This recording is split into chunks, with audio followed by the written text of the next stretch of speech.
आज से कुछ साल पहले जर्मनी के स्टूडेंट वीज़ा का प्रोसेस काफ़ी इजी हुआ करता था, जहाँ पे आपको सिर्फ अपॉइंटमेंट बुक करनी थी, अपने डॉक्यूमेंट्स अरेंज करने थे और उसके बाद आपको सीधा एम्बेसी या अपने वीएफएस में जाके अपने डॉक्यूमेंट्स को सबमिट कर देना था और अपने डिसीजन की वेट करनी थी।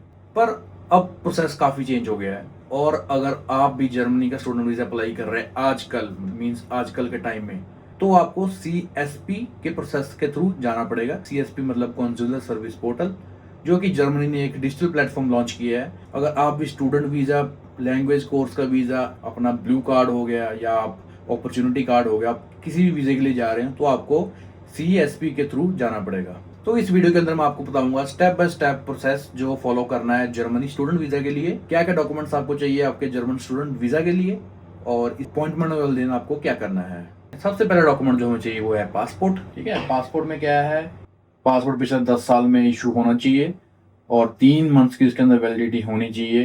ठीक है, उसके बाद आपके जो पासपोर्ट है उसमें कम से कम 2 पेजेस जो हैं खाली होनी चाहिए।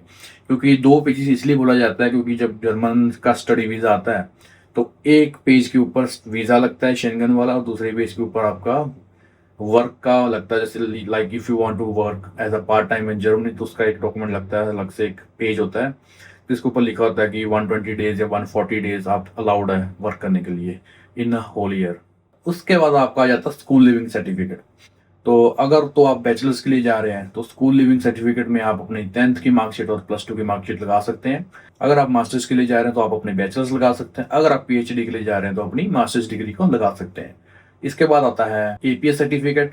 तो जैसे कि मैंने वीडियो की स्टार्टिंग में आपको बोला था, APS सर्टिफिकेट आपको अप्लाई करना है अपनी जर्मन स्टूडेंट वीज़ा की फाइल लगाने से पहले, क्योंकि ये भी कुछ टाइम लेता है, 15 से 20 दिन। उस APS सर्टिफिकेट को अप्लाई करें, वो आपको वाया ऑनलाइन डिलीवर हो जाता है, तो उसको आप यूज़ कर सकते हैं अपनी एप्लीकेशन के अंदर।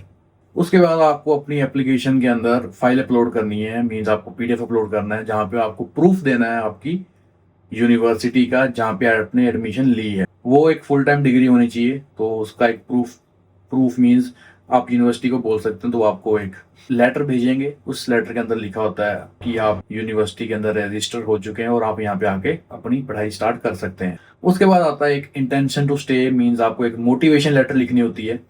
उस मोटिवेशन लेटर में आपको लिखना होता है जर्मनी के बारे में, लाइक व्हाट वाई हाउ के बेसिस पे कि आप जर्मनी क्यों आ रहे हैं, कब आएंगे, क्यों आएंगे, आके क्या करेंगे और आपका फ्यूचर इंटेंशन क्या है। तो आप सब कुछ उसके अंदर मेंशन करना पड़ता है। उसके बाद आपको आपका CV चाहिए जो कि जर्मन में भी हो सकता है और इंग्लिश में भी हो सकता है। अगर आप बैचलर्स में हैं तो आप अपने बैचलर्स की डिग्री लगा सकते हैं और साथ साथ में आपका अपना फाइनल ईयर का प्रोजेक्ट भी लगा सकते हैं। और अगर आपने कहीं पे जॉब करी है तो उसका वर्क एक्सपीरियंस लगाएंगे तो आपकी एप्लीकेशन थोड़ी और स्ट्रांग हो जाती है। CV के बाद आता है प्रूफ ऑफ सिक्योर लाइवलीहुड, जो कि बहुत इंपॉर्टेंट है। इसके अंदर आपको अपना ब्लॉक अकाउंट लगाना है। जब आप ब्लॉक अकाउंट खुलवा लेते हो तो वो आपको एक लेटर दे देते हैं, तो वो जो लेटर है वहाँ पे एप्लीकेशन के साथ लगती है, जो कि एक तरह का प्रूफ होता है कि आप अपना आपको फाइनेंशियली सपोर्ट कर रहे हैं जर्मनी के with the help of block account. तो जो ब्लॉक अकाउंट होता है उसके अंदर आपको डालने होते हैं 11,904 यूरोज, जो कि रफली इंडिया का 13,09,000 समथिंग कुछ होता है। और 12 महीने के लिए उस अमाउंट को ब्लॉक करवाना पड़ता है, जिसके बाद आपको वहां पे जब आप जर्मनी लैंड करते हो इस अमाउंट को अनब्लॉक करना पड़ेगा। और अनब्लॉक में जब आप उसको अनब्लॉक करवाएंगे तो आपको मंथली पे आउट्स मिलेंगे जो कि 992 यूरोज के अराउंड होगा। और सबसे एंड में आती है हेल्थ इंश्योरेंस, जो कि आपको लेनी है। मैं जब गया था मैंने 6 महीने की ली थी, तो आप भी 6 महीने की ले सकते हैं। क्योंकि जब आप वहाँ जाएंगे तो जर्मनी की अलग से हेल्थ इंश्योरेंस होती है, वो आपको स्टार्ट करनी पड़ेगी। तो अगर हेल्थ इंश्योरेंस स्टार्ट करनी पड़ती है जाके, क्योंकि अगर आप उसको नहीं करेंगे तो आपकी टैक्स ID नहीं आती, आपका सोशल सिक्योरिटी नंबर नहीं आता। तो मैं रेकमेंड यही करूँगा 3 से 6 महीने की आप इंश्योरेंस यहाँ इंडिया से ले लें।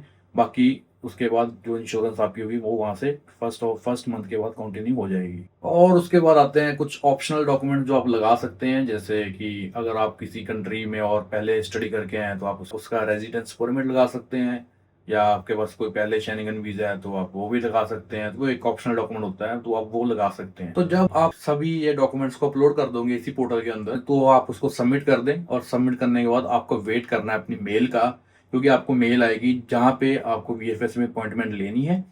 अपॉइंटमेंट का स्लॉट आएगा, वो सिलेक्ट करना है और स्लॉट लेने के बाद आपको इन पर्सन जाना पड़ेगा। वहाँ पे जाने के बाद आपको अपने डॉक्यूमेंट सबमिट करने हैं। सबमिट करने के साथ साथ वीज़ा फीस देनी है।